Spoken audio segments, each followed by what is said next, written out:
చెప్పరా. ఎక్కడున్నారా? వర్క్ లో ఉన్నారా? నాకు ఒక హెల్ప్ కావాలరా. చెప్పరా. మా బావ తాగేసి పడిపోయాడు, లొకేషన్ షేర్ చేస్తా, కొంచెం తీసుకెళ్తారా? అవునా, సరే వెళ్తాం రా.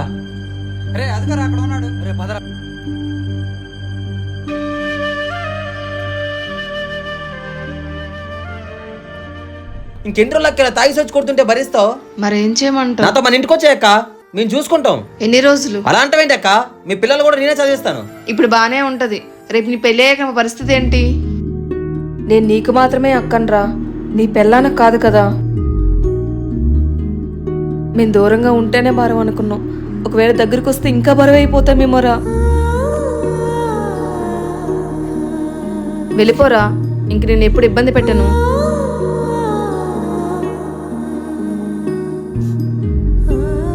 కష్టమే తెలియకుండా పెంచిన మా అక్కకి ఈరోజు కన్నీళ్ళు మాత్రమే మిగిలాయి.